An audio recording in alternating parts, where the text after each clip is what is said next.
अपन एक टर्म पढ़ी थी इलास्टिक आफ्टर इफेक्ट। आज उसी को लेके चल रहे हैं, elastic fatigue.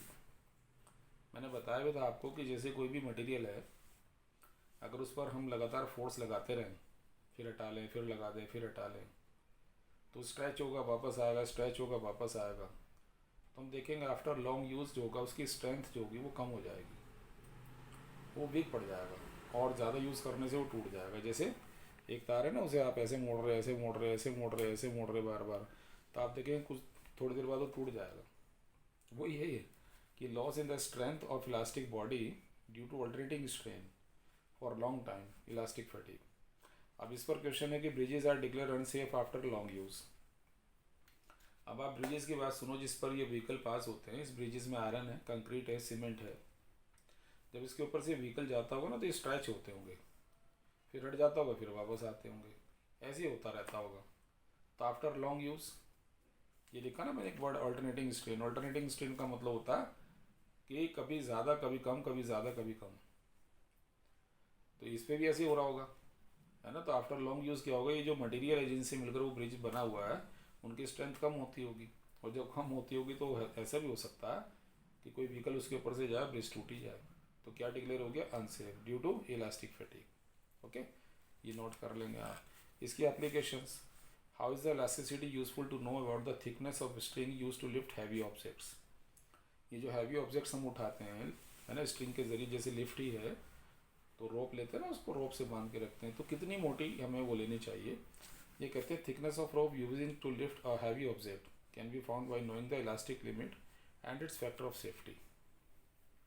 Factor of safety का मतलब क्या होता है, देखो सीख रहे हैं यहाँ पर हम कि let a body of mass 10⁴ kg, जिसे हम 10 टन भी कह सकते हैं, एक टन में 10⁻³ होते हैं ना, is to be lifted using a rope, the safety factor is 10। Assume किया हमने, यानी कि रोप जो होना चाहिए वो टूटना नहीं चाहिए, इतना इंटू 10 कर दो, जो सेफ्टी फैक्टर आप ले रहे हैं उससे मल्टीप्लाई कर दो 10⁵ kg, यानी आप रोप की थिकनेस इस वाले मास को लेकर बनाओगे। उठाना कितना, ये सेफ्टी फैक्टर 10 का पहले लेके चल रहे हैं आप, यानी पहले आप जो रोप तैयार कर रहे हैं वो उससे ज़्यादा मास के लिए कर रहे हैं कि बाय द वे इस पर हल्का सा वेट बढ़ जाए तो वो टूटे नहीं। अब अल्टीमेट स्ट्रेस F अपॉन ए, एफ की जगह mg/πr²। स्टील के लिए ultimate stress should not be more than elastic limit, है ना, इलास्टिक लिमिट से ज़्यादा नहीं होना चाहिए, वो ये है। क्योंकि देखो अगर इलास्टिक लिमिट को क्रॉस कर गया ना वो, तो फिर जैसे उस पर से रोप पे से वेट हटेगा तो वो खींची रह जाएगी, परमानेंट से जिसको हमने नाम किया था। तो इसलिए इससे ज़्यादा नहीं होनी चाहिए। इसको वैल्यू को मैंने यहाँ रखा स्ट्रेस की जगह, सॉल्व करके आर निकाल, बस बाकी तो कैलकुलेशन है। बाकी में क्या है, आर की वैल्यू निकल जाएगी 3.2 सेंटीमीटर। ठीक है। इसी तरह से कहते हैं explain hollow shaft is preferred than solid shaft of same material and same mass for the transmission of torque. Shaft क्या होती है, बेसिकली जैसे दो व्हील हैं, मैं इनको घुमाना चाह रहा हूँ तो एक रोड से जोड़ देता हूँ, यही है शाफ्ट। अब हम इस शाफ्ट को घुमाएंगे, टॉर्क लगाएंगे, वो टॉर्क इसे भी ट्रांसफ़र करेगी, इसे भी करेगी, और जब दोनों में टॉर्क ट्रांसफ़र होगा तो ये घूमने लगेंगे। तो वो ये कह रहा है consider two shafts of same material and equal quantity, length of each L हो गया।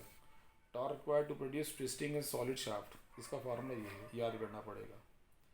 ट्विस्टिंग का मतलब समझते हो, ट्विस्टिंग का मतलब होता है जैसे मुड़ जाना, घूमते घूमते ना, जैसे घूम रही थी घूमते घूमते मुड़ गई है, तो उसको कहते हैं ट्विस्टिंग। इसमें ईटा क्या, मॉडुलस ऑफ रिजिडिटी है। अब होलो के लिए क्या होगा, वो ये आएगा, क्योंकि वहाँ पर दो रेडियस होंगे, इनर एंड आउट, बट बाकी कॉमन है। इसको मैंने ऐसे लिख दिया।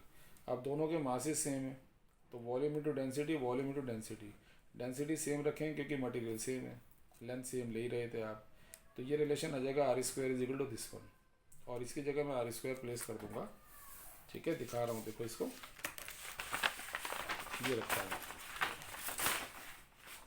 ये बन गया आर, इधर r2 - r1, इसकी जगह लिख दिया, डिवाइड किया मैंने, डिवाइड करके रिलेशन आ गया, इसकी जगह वापस मैंने वही लिख दिया फिर r2² - r1² अपॉन ये है, ये लिख रहा हम लोग को।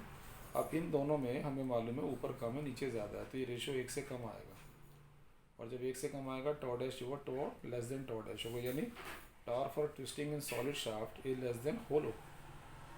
सॉलिड शाफ्ट में जो ट्विस्टिंग लाना चाह रहे हैं ना, वो जल्दी घूम जाएगी, जल्दी मुड़ जाएगी इन रिस्पेक्ट ऑफ शॉल, है ना, होलो शाफ्ट, तो इसलिए होलो को आप यूज़ कर रहे हैं। अब इसी में दूसरा क्वेश्चन आता है, height of mountain on earth कैसे डिसाइड करेंगे। भाई माउंटेन जो है रॉक से मिलकर बना हुआ है, तो जो बेस पे रॉक्स होंगी, जैसे माउंटेन की हाइट बढ़ेगी तो उन पर क्या होगा, प्रेशर बढ़ता जाएगा, जिसे आप स्ट्रेस कहते हो। तो एक लिमिट के बाद वो टूट जाएगी। तो यानी हाइट एक लिमिट से ज़्यादा नहीं कर सकते आप। आपने हाइट एच एज्यूम कर ली, डेंसिटी ऑफ रॉक ये ले लिया, तो force at the rock on the base F is equal to M G. Mass हो गया पूरा, वी रो हो जाएगा, वी की जगह ए इंटू एच लिख देंगे। ओके, रो जी आ जाएगा, एरिया ऑफ बेस आ गया। अब रोक at the base experience stress कितना हो जाएगा, एफ अपॉन है, ये एच रो जी आ जाएगा। अब ये स्ट्रेस फिर वही बात है, इलास्टिक लिमिट से ज़्यादा नहीं होनी चाहिए, और किसी रोक का इलास्टिक लिमिट ये होता है। इसे रखकर मेरे हाइट निकाल दी, और ये हाइट लगभग सॉल्व करने से 10⁴ मीटर यानी 10 किलोमीटर आ रही है, which is nearest to the equal of height of Mount Everest. ठीक है। एक दूसरा क्वेश्चन आपके लिए बनता है ये वाला कि गिडर्स आर मेड आई शेप्ड। गिडर क्या होता है बेसिकली, देखो कि जैसे कोई स्ट्रक्चर आप तैयार कर रहे हैं, जैसे ब्रिज बना रहे हैं, तो ब्रिज को सपोर्ट देने के लिए ये दो लंबे लंबे गिडर डाल देते हैं। दो ही नहीं होते, मतलब इधर भी आगे बढ़ते जाएंगे, जितना लंबा ब्रिज होगा, ये ब्रिज ऊपर है, तो ये जो गिडर है ना, ये आई शेप के बनाए जाते हैं, ऐसे बनाए जाते हैं। क्यों बनाए जाते हैं सीखो। देखो, आपने एक रेक्टेंगुलर रोड ले ली, consider rectangular rod of length L, breadth B and thickness D, supported at two ends, बिल्कुल ठीक। अब weight W suspended at the mid point, ये किया, इसको सस्पेंड करने से ये डिप्रेस हो गई, मुड़ गई थोड़ा सा, देख रहे, बैंड हो गई ना। इस डिप्रेशन का फार्मूला ये है, डब्ल्यू एल क्यूब 4/BD³। अब आप समझो कि आप चाहते हो डिप्रेशन कम से कम हो।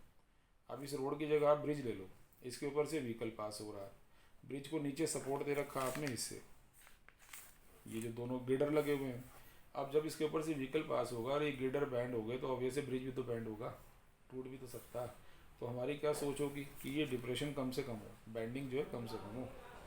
अब ये inversely proportional to be, inversely proportional to D³ है। तो एक तो हम ब्रेड्थ ये ज़्यादा रखेंगे, लेकिन डेप्थ और ज़्यादा रखेंगे, क्योंकि डेप्थ का असर ज़्यादा है, पावर 3 है ना यहाँ पर। तो to reduce the depression the value B and D should be large, but as delta inversely proportional to D³, तो डेप्थ जो होनी चाहिए ये लार्जर होनी चाहिए देन में। और जब आप डेप्थ को ज़्यादा करोगे ना B के रिस्पेक्ट में, ब्रेड्थ तो बनाओगे, ब्रेड्थ और लेंथ बनाओगे तो ऊपर वाली शेप बनेगी, नहीं ये बनेगी। और डेप्थ ज़्यादा करोगे तो ऐसे करोगे तो बनेगा नहीं बनेगा ये फिर ये। अब आप कहोगे सर यहाँ भी तो मटेरियल लगा दो, क्यों लगा दो, क्या फ़ायदा।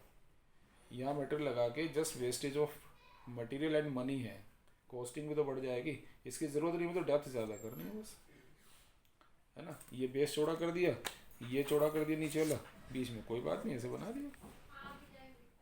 तो अब हम क्या करेंगे, अगर ऐसा स्ट्रक्चर बनाएंगे डी ज़्यादा रखकर, तो क्या होगा कि जब उसके ऊपर वेट पास होगा तो डेविएशन यानी बाइंडिंग बहुत कम आएगी, नेग्लिजिबल आएगी। ऐसे ही हम चाह रहे हैं, इसलिए जो ब्रिजेस को सपोर्ट देने के लिए गिडर बनाए गए हैं वो आई शेप बनाए।